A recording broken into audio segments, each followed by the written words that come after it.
classical approach problem. Problem goes like this.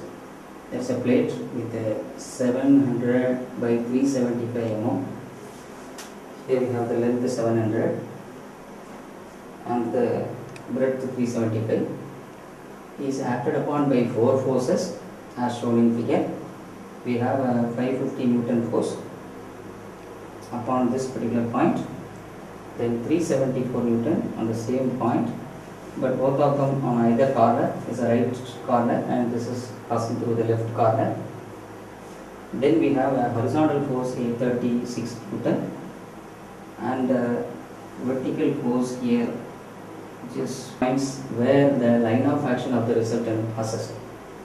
So as such, we convert this into component forces. We are going to use these formulas. R is resultant sum total of all the x component is taken and we square it.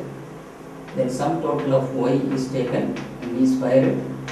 We get the resultant, and the direction can be obtained by just finding the tan inverse of fy component by fx component.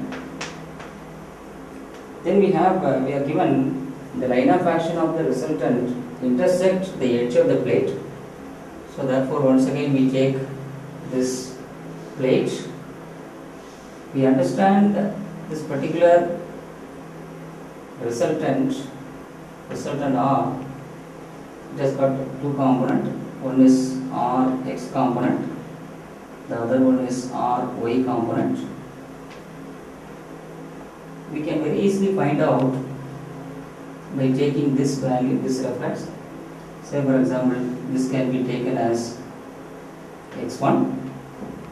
When we find the moment about this d, we can very easily get the moment with the help of all the 4 forces, first force, second force, third force and the fourth force. This can be very well equated to this resultant. This resultant once again, which has got x component which is passing along this point d, so therefore this can be neglected. We can take only y component and this. So with these 2 equations, this is the first set of equation and this is the second set of equation. With these 2 equations we can find out this x. Once this x value is found out, this can be taken as theta. Let's say we want this y value.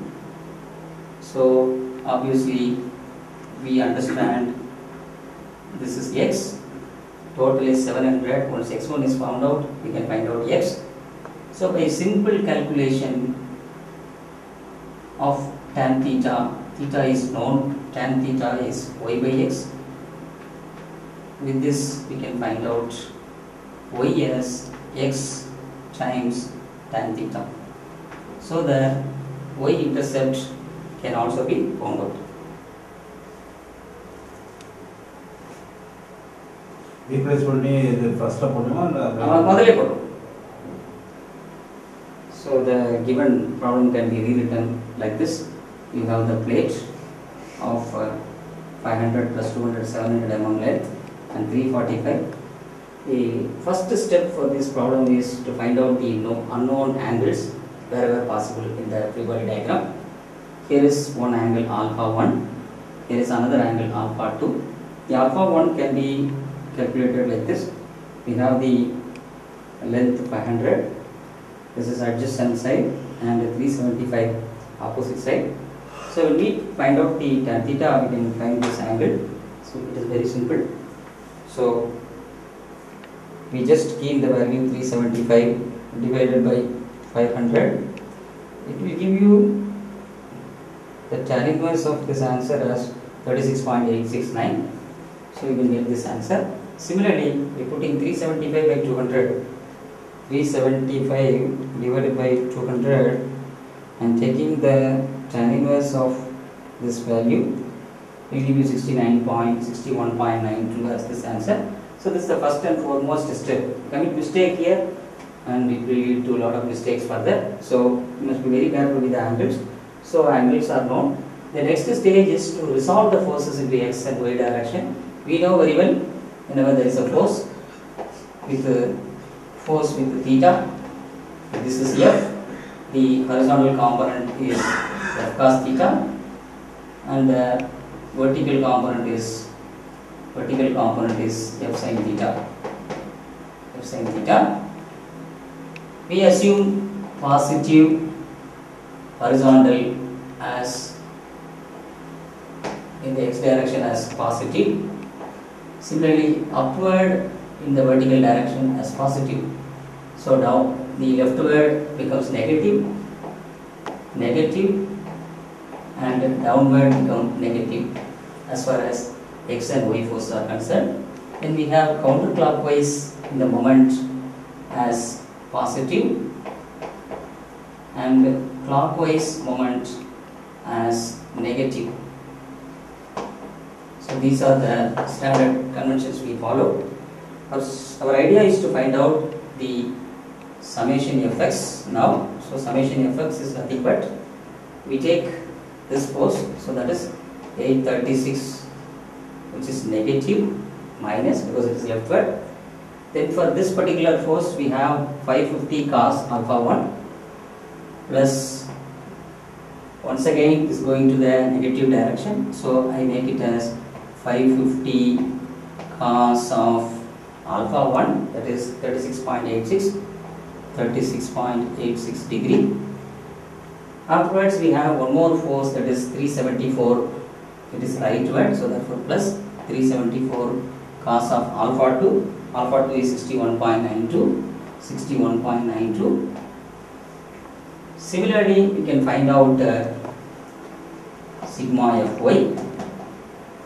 This is nothing but first one 660 positive, the second one 550 positive, 550 sine of alpha 1. Alpha 1 is 36.86.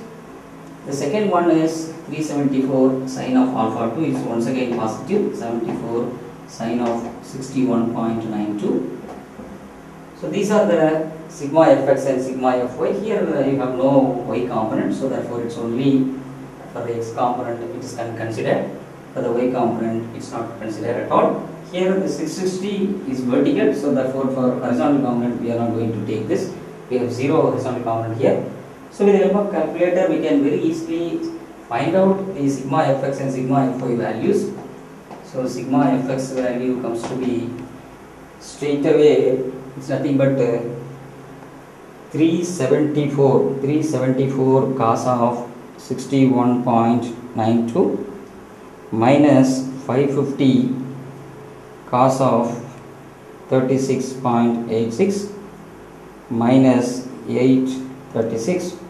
So the value is minus 110 .013 Newton. Then the second one is 660 plus 550 sine of 36.86 plus 374 sine of 61.92. We are getting a value as 1319.900 Newton. So we can very easily convert this into resultant both in magnitude and direction. So we are getting this minus 110.013 the whole square plus 1319.9 the whole square, and alpha can be tan inverse of this y value, that is 1319.9 divided by minus of 110.013. So we are getting this value. So this implies R in magnitude as 1100.013 to the power 2 plus 1319.9 to the power 2. This Square root of answer gives you the resultant value, that is 1118.186, and alpha value is 1319.9 divided by minus 1100.013. So we take tan inverse of this value, we get the answer as minus 50.19 degree. So it's a negative x-axis 50.19 degree, and the resultant value is 1718.16.